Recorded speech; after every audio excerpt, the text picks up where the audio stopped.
Good afternoon. We are here with part 2 of Chat and Tag. Hopefully, this one hopefully won't be 36 minutes long. I'm really sorry about that. I do, as many of you have come to realise, love the sound of my own voice apparently.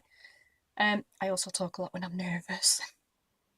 Yeah, I know, been doing this for months now, but I still get nervous when I'm in front of the camera, not behind it. Sorry. Yay! I've had confirmation off Amy. I pronounced Keenaz right. Woohoo! Yes, I know I could have messaged and asked, but I wanted it to be a surprise. And after watching back yesterday's video, I realised I made a boo-boo with Shiv. Shiv's question were fine and everything were fine, but I said about her Facebook page being for her Shining Stars drama group. It's not. It's Rising Stars, not Shining Stars. I'm very sorry, Shiv. She must not have been too bothered anyway, because she gave me a heart on the link, on the Facebook link to the video. So thank you. Thank you to Amy for subscribing as well. Yay. Right, we have 3 more questions. Sorry, I said 2 yesterday, but we've actually got 3. I'm gonna not whiz through them, but hopefully get through them a lot quicker than I did yesterday. Shouldn't be too bad because there's only 3. So, but anyway, let's kickstart everything with a question from Abbey Wheeler, who is over at Squirrel and Owl Handicrafts. Link in the description. Go check her out, guys. She's awesome. And I was so secretly hoping that somebody was going to ask this question because I just love showing these off. Abby would like to know, I'd love to know what your favourite beads are and why. You're like my fairy bead godmother. Thank you. I love this question because I love showing these beads off. I really do. My favourite beads, besides the Swarovski beads and the quite expensive Czech glass beads and Czech Preciosa, that sort of thing, my absolute favourite everyday beads are these little suckers. They are glass crackle beads. The reason I love these so much... Sorry, don't know if you heard that, guys. The cat has suddenly started sleeping on the banister rail and it sounds like she just fell off. Sorry. Right, anyway, back to the beads. These are crackle beads. Unfortunately, it won't focus properly because, like I said yesterday, I'm in selfie mode and it doesn't like it. But this is the reason I love these beads so much. As you can see, they are cracked inside. And when the light catches them, they shine amazing colours. This is all one colour. This is green. You can get them in block colours like this, but most of the time they tend to come in 2 tones, 2-toned colours like these. See, this is like a blue and pink one. This really isn't doing this justice. I will take some pictures of these and add it on to the end of the video just to show you what they really are like. But yeah, they are awesome. I absolutely love them. I just love the light catches them. They catch them a bit like diamonds, that sort of a shine to them. Oh, you can see it slightly better there. They just shimmer and shine so amazingly. So amazing. They're brilliant. I love them. Absolutely love them. Unfortunately, I haven't got much of a variety of colour in this tub. These are all I've got left of the ones that I have been using. You can see it a little bit there. Mainly pinks and greens. I will do something with them. Normally I have way more selection than that, but I've used quite a few because I love them. But yes, so thank you for asking that question. I really love talking about beads, like you didn't notice. Right, now on to the other 2 questions which I mentioned in yesterday's video.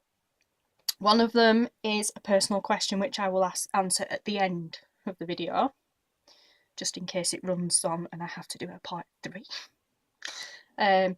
So the second question, which is a couple of questions in one, comes from Corrina Woolsgrove from Twisted Toybox. Check her out, guys. Corrina Twisted Toybox is awesome. It's I will warn you now, an acquired taste in items, but I really like them.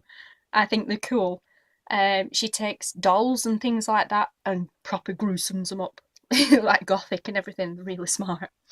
Like, not to everybody's taste, but I think they're awesome. So unfortunately, I couldn't have any at home because it'd terrify the kids. But I'd buy them. I definitely would. I have a sick sense of humour, so right up my street. But check her out anyway, guys. Amazing, amazing website. And Corrina would like to know. Well, I'll read it all and then I'll break it down. She asked, what's the best advice you could give to someone else who's starting out in a similar business, apart from don't do it maybe? And what other artists stroke crafters do you admire? If you weren't doing this, what do you think you would be doing instead? And I love this bottom one. If you could hire an assistant, what part of the business would you hand over to someone else to do and why? That is a really easy one to answer, is that? Let's start from the top. So, what's the best advice you could give to someone else who's starting out in a similar business? Now that's an interesting question. The stamping side of things, save. Honestly. It is very addictive, not just the stamping, the buying. It is very addictive. It costs, or it can cost, a fortune. If stamping is a route you want to go down, find yourself a stamping group, a hand stamping group. There's a few. One I can recommend, I will link to it in the description actually, the one that I'm in. I spent months before actually taking the plunge into buying the stuff I needed to do the hand stamping. I spent months in that group just watching, reading and watching, gathering information, asking questions, and then, pardon me, when I actually made the decision to, right, this is what I want to do, I want to have a try at this, instead of buying everything brand new, I kept a close eye on the group and I bought destashed items. My first set of stamps that I got was from a destash. They were only the basic ones, but it did. At the time, I used a normal hammer. I didn't have anything special, no special stamping hammer or anything like that. I just used a bog standard household hammer.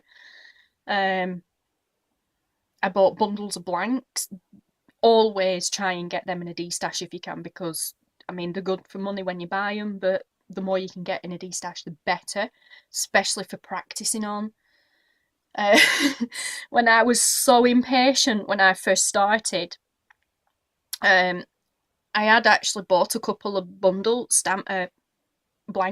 we call them blanks, stamping blanks bundles, and I was like, well, I don't want to use them, I might ruin them. My mum, because it's aluminium that we stamp on, my mum gave me an old fish tank hood. The cover, the hood that you put over the top of a fish tank that you lift, obviously, that holds the light inside and you lift up to put the fish food in. We had one of them and it were massive. It were like 3 foot long and whatever wide. We had one, wafer thin, but we had one of them.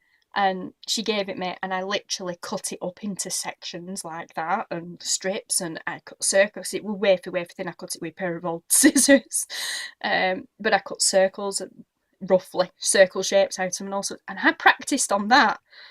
Yeah, I practiced on just about everything I could get my hands on. I would recommend, if you want to go down the stamping route, stick to aluminium or pewter. Spend a bit of extra money and get pewter because it is so soft, it's so easy. Stamping on that is like stamping hot knife through butter. It's amazing. Pewter is one of my favourite metals to work with. I do a lot of pewter stamping, but not for business. I do pewter stamping for me. I buy pewter blanks out of my own funds, and then I make myself pieces out of them as like a present for myself. It is something I have looked into doing, but because pewter tarnishes over time, people aren't that pleased with it. Although I've found that it It's good. It seems to last quite a while. But I love stamping pewter. But aluminium, definitely. I've tried other metals, and my favourite is aluminium because it's easier than all the other metals. It's a softer metal. So anyway, stamping wise, like I said, definitely save because it can get expensive. Three things. Is this three? Three things I'd recommend if you're going into the stamping that you really need to invest in. A tumbler. It will save you so much time, effort, and, well, I wouldn't say money, but time and effort when it comes to polishing and buffing and stuff like that, cleaning and polishing your blanks when you've stamped them. A stamping block, obviously. You can't just put a blank on the table and stamp. You'll stamp through your table. You need a stamping block because it takes the impact, most of it anyway. So yeah, you need a tumbler. Well, my recommendations anyway are a tumbler, stamping block.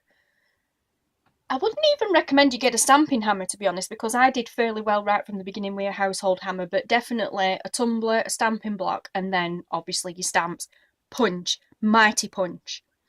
If you haven't got a Dremel or any other style of drill that you can use to put holes in your blanks, have a look and search, find a mighty punch. Don't buy these other ones where you just put it in and it screws and it punches the hole for you, because they're not very good. You want a decent one, get a mighty punch. They're amazing. Three things I definitely could not do without, besides the stamps. Obviously, if you're going to stamp, you need stamps. But definitely three things I would be so lost without with the stamping is the mighty punch, the tumbler, and obviously the stamping block. There's probably other crafters will probably recommend other things, but definitely them are the three, I'd say, most important things for me anyway. And customers, they help too. But anyway, rambled on too long about that question. So stamping, definitely them three things. You can buy starter kits. There are loads and loads and loads of different websites out there to buy stuff from. I recommend Little Freckle. That's where I tend to get all mine from, but like I said, there are loads out there. But yeah, you can buy starter kits and all sorts. But anyway, advice starting out. I've lost track. See, I'm doing it again. I've lost my train of thought. So what advice? Like I said, stamping, that's my advice for stamping. Jewellery wise, not a lot of advice I can give you for jewellery really, because it's a hard one, is jewellery. Unless you're doing custom orders, it's hard to gauge what the customers want and like. Just go with it. Just go with it. Jewellery, it's always good to pull things back. Go around during markets, charity shops, stuff like that, like I mentioned in yesterday's video. Find old pieces of broken jewellery and stuff like that, or some that you think, I don't like it like that, but I could use that bead. Pull them apart and make something new with it. It's brilliant. Recycling old stuff is brilliant. It gives it a new lease of life and everything. And if nobody else likes it, hey, you've got a nice new jewellery collection for yourself. Woohoo! So let's see, the second part of that question is, what other artists or crafters do you admire? Well, crafters, a lot of people, a lot of crafters I admire, definitely, for different things. I admire certain crafters for the way they don't care what the customers think and they just do what they want. Like a lot of people with the naughty and nice ranges. There's a lot of controversy out there about the explicit language and stuff like that, but some crafters just really don't care and go with it anyway, and I think good on them if that's what you want to do. There's definitely a market out there for stuff like that. I've done a few myself, actually, as custom orders, and they do sell. They are quite popular. But yeah, just like I said, a lot of crafters I admire for just doing it, not giving a thought to what anybody else thinks and just doing it. too many people, too many of us sit here thinking, oh, I better not do that because they might not like it, or a bit controversial if I do that. If we stuck to that, we'd never do anything, you know. Think outside the box and just go with the flow. I really, really, it's no secret anyway, but I really, really do admire Anne-Marie over at Handmade with Love Designs. She's fellow stamper. She's like my stamping guru, which I have said many times. I go to her for just about everything I know and learn everything I know and I've learned about stamping. I've learned from Anne-Marie. She's amazing. Just an all-round amazing person for everything, business, friends-wise. She's brilliant. Copyright. She's also my copyright guru as well. Everybody's always, oh, how do you know so much? Because I get it from Anne-Marie. I do look up things myself, but if I'm not quite sure, then I go to Anne-Marie for backup. But yeah, so definitely Anne-Marie over at Handmade with Love Designs. The beading side of things, many of my artists or YouTubers that I have inspired, well, that I get my inspiration from or I admire are definitely on the YouTube side of things. They're mainly American actually, although I've recently found an English one. She's called Hannah and she's over at the Corner of Craft. If anybody wants to go check her out, she's on Facebook too. I'll link to both of them on here actually. She has a, well, yeah, like I just said, YouTube channel. I'll link to that as well. But yeah, I actually had a fangirl moment the other week, last week, because I commented on one of her podcast, I think it were, videos. She'd asked about 3/4 of the way through video, I think it were. She'd asked about wanting to know. It's nice to know where where her Instagram followers have been coming from. So I commented underneath on YouTube saying, oh, you know, I'm watching this quite a few hours after it's been broadcast, but I'm from blah de blah. And she hearted it, and it come up on my newsfeed, and I was like, yay! So childish, so childish. But it really made my day. It really, really made my day, did that. So yeah, I'm kind of stalking her now. I'm not really, honestly. I just love watching the videos. But yeah, definitely I get a lot of, I admire a lot of YouTubers and fellow crafters. Like I said, a lot of people for different reasons. I couldn't even really name them. There's that many, apart from Anne-Marie. Like I said, she's really up there. If you weren't doing this, what do you think you would be doing instead? Sleeping. God, sleeping. I miss my sleep. No, I've no idea. If I weren't crafting, I'd probably be sat at home bored stiff. And crafting. No two ways about it. If I weren't doing it as a business, I'd be doing it as a hobby anyway. So, I mean, that's all part of the reason I started as a business anyway, is because I'd be doing it as a hobby. And everything was just piling up and piling up and piling up and piling up. And I think you need to get rid of this somehow. So, yeah, I pretty much think I'd be doing this regardless. So, and then, I love this question. If you could hire an assistant, what part of the business would you hand over to someone else to do and why? This, not the videoing, the editing, the uploading, the networking, the everything technical. I hate it. Everybody always says, oh, you know, you're really good at this. I might be, but I don't like it. I've finally kind of just about gotten over my fear of being here in front of the camera, but I still really don't like the editing and uploading side of it, as you'll tell, because I'm always behind with everything. I don't mind the networking because I've met all fantastic crafters and an amazing friends through doing the networking, but honest to God, if I could have somebody sit there several hours a day like I do on and off throughout the day doing the networks, I would happily hand it over to them. Bookkeeping, I think everybody would hire an assistant for that. Hate that. Stock taking, I just look at a tub of beads and think I've used 2, I'll buy some more. That's my idea of stock taking. Yeah, I'm 3 beads down, I'll buy another 20. Because you've got to buy in bulk. Definitely. Can't really think of anything else, but definitely the technical side of things I would hand over in a heartbeat. Definitely really would. And it's looking like this video is going to turn out to be a long one like the other one. So, one more question to go, and like this is a personal one, but I will answer it as best as I can. So, the next question is... Okay, this next question, like I said, is very personal, but I don't mind answering it. I've never ever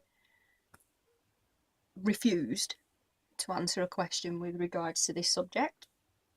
Excuse me, I'm not going to start now. So, the next question is from Emma Louise over at Razy Roos. Check her out, guys.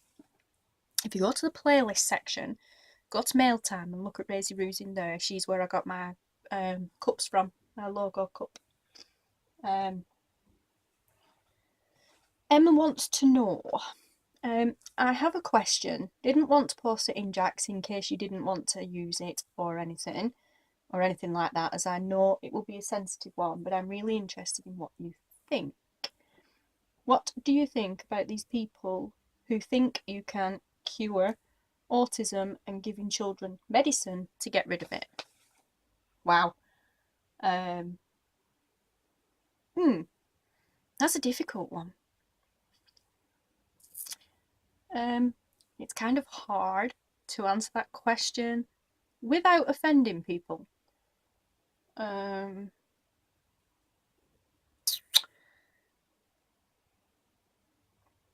understand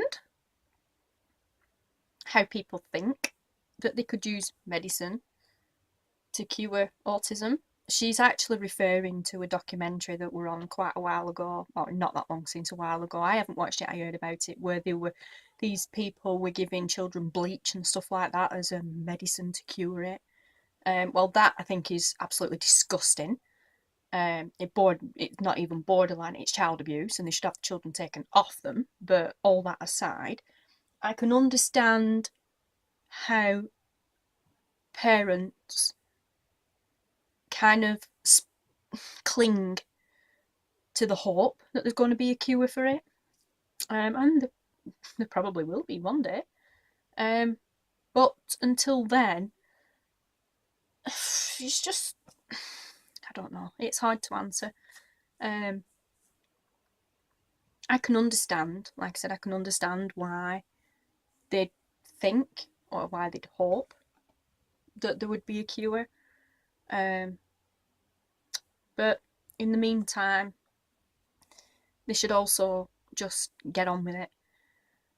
Living in denial is not good for anybody, themselves or the children. Definitely not the children. Don't get me wrong, my whole world, our whole world was turned upside down, on its head, and always, all different ways. When Taylor was diagnosed, he was only 3. I knew way before then that something wasn't right. It took 9 months of assessments, and he was diagnosed, and I was sat down, well, I got took into a room, sat down and said, look, I had an amazing paediatrician, and everybody else hated her. I thought she was amazing. The reason why I don't think others liked her is because she literally called a spade a spade. There were no two ways about it. It was a spade. And she told you exactly what was what. She laid all the cards on the table. She basically sat me down and she said, look, we've been doing these assessments. By now you probably already know anyway. I'm not going to pussyfoot around. Your child has autism. That's it. That's his diagnosis. She handed me a leaflet with the National Autistic Society website on. She then gave me a list of different organisations and people to contact for different things. And then she basically said, this is it. Now get on with it. I'm here if you need me. I'm only a phone call away. But I'm not going to sit here and wrap my arms around you and tell you everything, everything's going to be okay, because it's not. Your child has a disability, learn to live with it. Now to me, I was like, okay, fine. Walked out, came home, broke the news. Still a bit, okay, that was weird. Because I think deep down we already knew anyway. Now to somebody else, and to a lot of other people, friends as well that had the same paediatrician, they were mortified. Absolutely mortified. It was like someone had smacked him in the face with a shovel, let alone calling a shovel a shovel. Which I could understand. She was very harsh, very harsh. But at that particular stage, I needed it. I'm the type of person that needs to be told this is this. Do not give me false hope. Do not tell me everything's going to be okay if it's not. Do not tell me he's never going to speak again. Well, he will speak again if he's not, because at that time he wasn't. You know, to me, wrapping your arms around someone and telling them, don't worry, it's going to be okay, when you know it's not, is like chopping someone's legs off and saying, don't worry, next week you'll be able to walk. You know, doesn't make sense to me. But yeah, I really can't answer this one without offending anybody. There's so much I want to say, but I won't.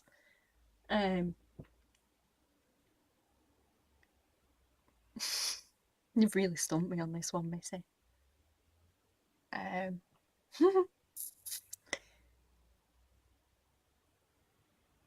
don't know. Like I said, I can definitely understand where they're coming from and wondering, hoping that there is a cure out there. But if somebody came to me and said, there you go, there's a pill, give it him tonight and by tomorrow he'll be cured, I'd tell them exactly where to shove that pill. I really would. And I didn't get that scenario at the time, but I was actually once asked years ago when Taylor was a lot younger and probably at the most difficult stage of his autism, because he was so young. Oh, lovely. Snowing. I was actually once asked, if somebody gave you a pill and said, take that and it'll cure him, what would you do? And I said exactly the same back then. My views have never changed. He's 13 now. He was diagnosed when he was 3. That question was asked to me when he were about 5. And in 8 years, it's never changed. Now, if you ask Taylor that question, now that he's old enough to understand, might be a different answer. He might say yes. But me personally, he just won't be Taylor. It's not a nice thing to live with. It's very, very challenging, very tiring, extremely draining. But I seriously would not change him for the world. I really wouldn't. No amount of money in the world, no amount of medicine, nothing would make me give him anything medicine-wise to make him cured like that. Like I said, but he's older now, and if a cure ever became available, he'd be old enough to make his own mind up, and I would support him whatever he decided. But me, I don't think I could make that decision for him. I really don't. I think somebody else would have to make it, or he'd have to be the one to make it himself, because I don't think I could do that to him. As much as I don't like living with the autism, I definitely wouldn't have him any other way, because he's just Taylor. So this is probably not the best answer to that question, but it's my answer. Like I said, it's not a difficult subject, it's just hard work answering it without getting extremely passionate or emotional about it. So thank you for asking anyway, and anybody, please feel free to ask other questions like that. Like I said, I've never ever shied away from a question about autism. I spend so many times when Taylor was younger, wishing people would ask questions about his autism and how it affects him, so they'd understand, rather than pretending there's nothing wrong with him and he's just a spoiled little brat. So yeah, it is nice. Like I said, it's not the best answer to the question, but I hope I managed to answer it for you, Emma. I can fully understand why people would want a cure, but personally, no, it's not for me. Us. At this time anyway. Taylor would have to be the one to make that decision himself when he's older, if a cure ever arose.